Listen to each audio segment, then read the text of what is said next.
to transmit, we lost it. So it seems like they may have some issues with that connection as well. Anyhow, let's get busy. I want to talk to you guys about something else, and this is important. Um, the president has been pushing, what is it? What is the drug called? Hydroxychloroquine. Hydroxychloroquine. Everybody needs to be on it. Man, maybe I'll take it too. I think I showed you a video, and I don't know if I still have that video somewhere, where the president is there talking about it and misleading people who are on lupus. But actually, you know what? I want to play this to you because I want to show you how deep it goes. Check this out. The hydroxychloroquine is I hope it's going to be a very important answer. We're having some very good things happening with it. There's a study out that people with lupus aren't catching this horrible virus. They're not affected so much by it. Now, maybe that's correct. Maybe it's false. You're going to have to check it out. But there's a lot of very positive things happening with that. That's a game changer if that's the case. I was wondering about what you're seeing as far as lupus patients in regards to coronavirus. I know the president mentioned this earlier, but what does the medicine say? What is the question? Is that what is the incidence of coronavirus? If you have lupus, do you have a greater chance of getting coronavirus? There's right now, this is being looked at in a natural history study.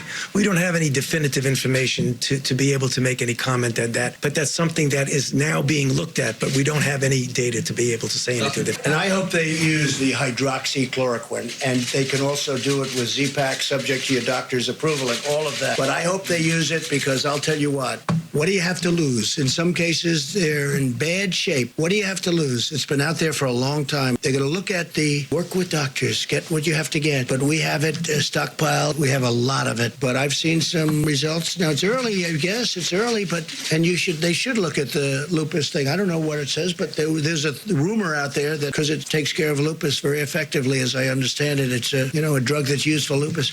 So there's a study out there that says people that have lupus haven't been catching this virus. No, maybe it's true, maybe it's not. Why don't you investigate that? I don't know. You're going to check it out.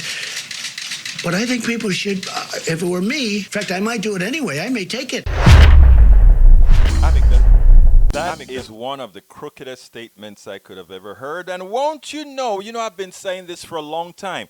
Anybody who constantly pushes a drug like that, irrespective of what doctors are saying, irrespective of what everybody is telling you, there must be something there. Well, guess what? Come out here on Raw Story. Trump holds financial interest in pharmaceutical company that produces hydroxychloroquine. From the New York Times, reprinted or expanded on by Raw Story, placed in Salon. And here it goes. President Donald Trump's fixation with hydroxychloroquine, a drug used to treat malaria and lupus as a potential treatment for the novel coronavirus, has left many medical experts, including members of his own administration, frustrated. The drug comes with several side effects for severe side effects, ranging from nausea and hair loss to blindness and cardiac arrest. The hoarding of the drug to test it in COVID-19 patients has resulted in autoimmune patients being denied it, and the evidence that it even helps COVID-19 patients in the first place is anecdotal at best. But according to the New York Times, all of that may be secondary because some people in the president's orbit stand to profit from hydroxychloroquine is approved to treat coronavirus. The president himself, according to Peter Baker, Katie Rogers, David Enrich, and Maggie Haberman, has a financial interest in Sanofi, the French pharmaceutical company that manufactures the drug under the brand name Plaquenil.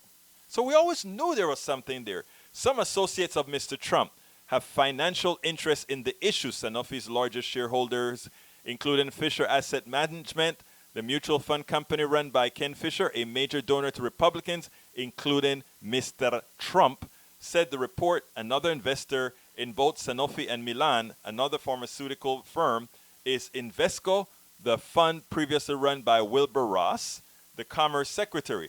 As of last year, Mr. Trump reported that his three family trusts each had investments in a Dodge and Cox mutual fund, whose largest holding was in Sanofi. So, folks, understand what we're doing here. The market has crashed.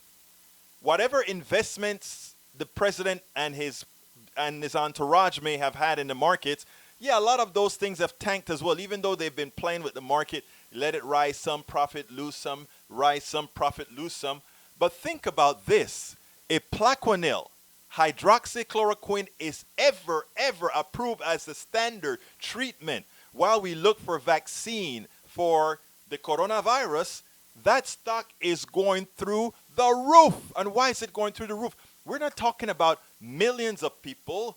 We're talking about hundreds of millions of people. And if you listen to what the president said, it's deeper than that.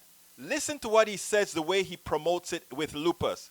I heard, it's been rumored that lupus patients don't get coronavirus. They don't get COVID-19 because they're on Plaquenil. So what do you think is going to happen in the black market? Oh, the black market is going to go up because there are going to be all these people who some doctors, some honorable doctors won't promote Plaquenil. They won't promote the hydrochloride. They won't promote it because they know the side effects. Look, I have a wife with lupus who's on Plaquenil, and being on Plaquenil is not the easiest thing. You have to check your eyes. You have to check to make sure you're not having any counterindications, etc., etc., etc. So therefore, but think about this now. He can recover likely all his losses in the stock market if this one drug made by these few companies are hitting every single country as the treatment to coronavirus.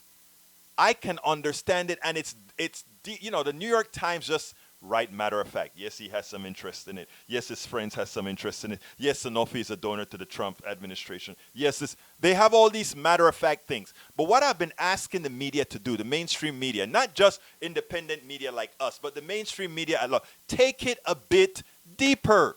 Why do you want to take it deeper? Because this is how you can come to the conclusion why this mad president is trying so hard.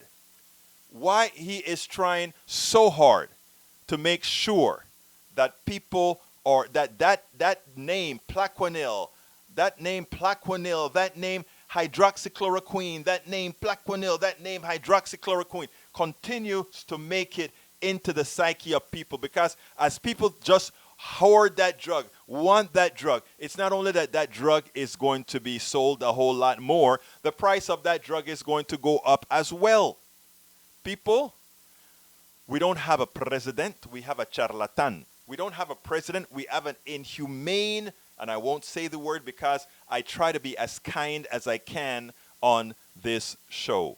So please rest assured that that's what's going on here. We had some other stories in the Common Dreams I think I wanted to go over with you before I go any further. A day that will live in infamy. Wisconsin forced in-person voting during a pandemic.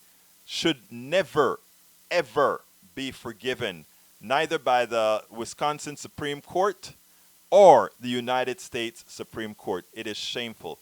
But anyhow, folks, do you know this is a program that needs your support? So give me a couple of minutes so I can ask you to please go ahead and consider supporting Politics Done Right. Please go to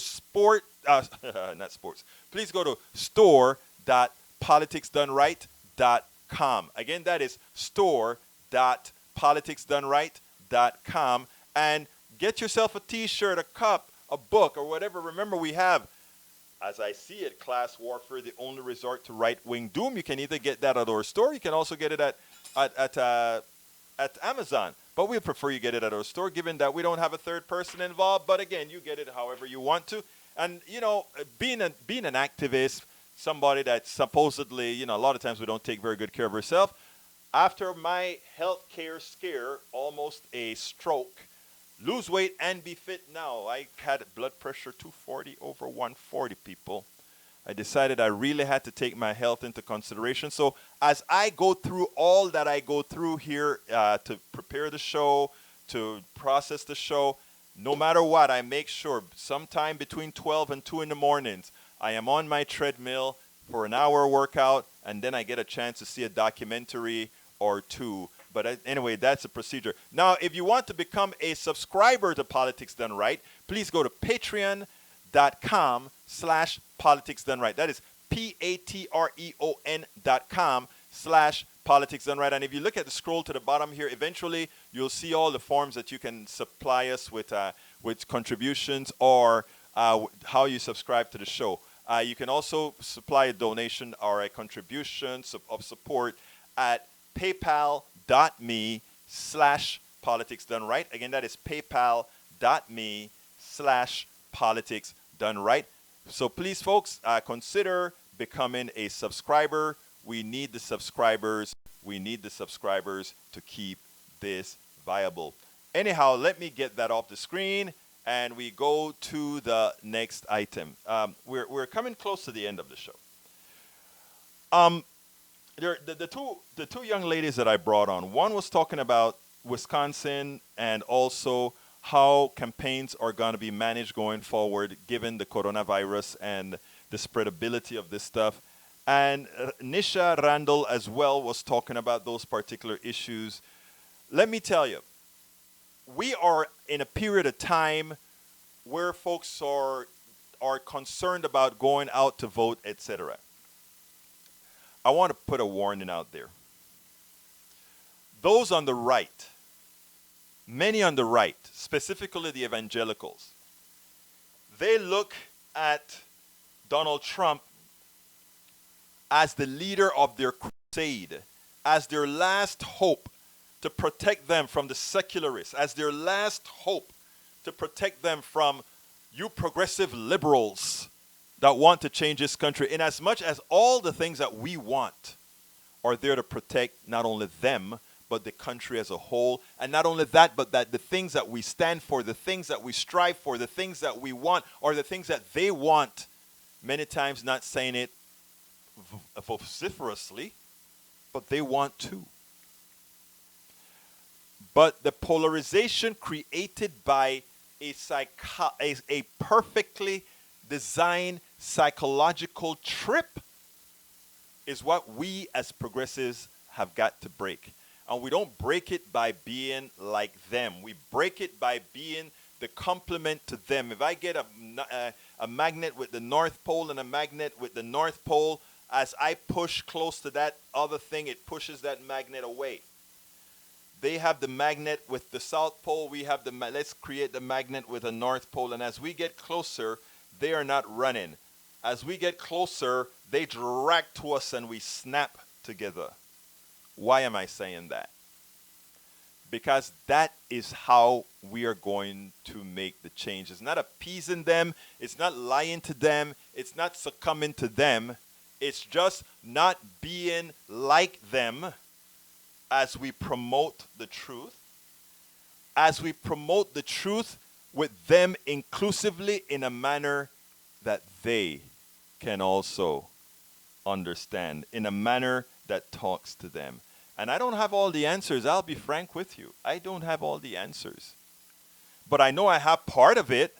And how do I know I have part of it? Because I live in the bastion of red. And there are no folks out here, super conservatives out here, who know who I am, who go into Starbucks, who go into the grocery store or whatever, that sees me and doesn't want to have a conversation, even if they may want to disagree. And the reason why is trying to foment that place where dialogue can occur, trying to foment that place where you can actually, that person is not fearful to tell you their most inner thoughts, but at the same time, instead of you reacting but listening to it, not waiting your turn to talk, but listening to it, analyzing it, and then understanding where it's coming from, and when it is absolutely wrong-minded, the approach to take to get there. It's a slow process. It's a trust-building process. But once you get there, first of all, nobody's going to agree with you 100%. Progressives don't agree with progressives. But when you can come to a common cause, a common goal, that is where it's all about. Folks, we're coming close to the end of the show. We're coming to the end of the show. Please do remember to support us either by going to our store at store.politicsdoneright.com, or please, I ask thee so kindly to subscribe to our show at patreon.com/politicsdoneright. That is patreon.com/politicsdoneright. My name is Egberto Willies. This is Politics Done Right, and you know how I end this baby. I am what? Out!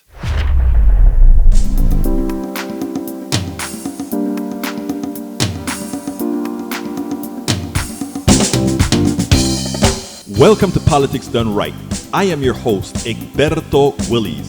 This is a progressive program that will take the mystery out of politics. This is the program that will encourage you to make sure government becomes we the people. Whether you are liberal, progressive, conservative, or otherwise, you get to air your point of view. We are an independent media outlet that, unlike mainstream media beholden to corporations, we only owe allegiance to you. Remember, you can also send me a tweet at EGBERTOWILLIES. That is at Egberto Willies. Let us engage. It is Politics Done Right.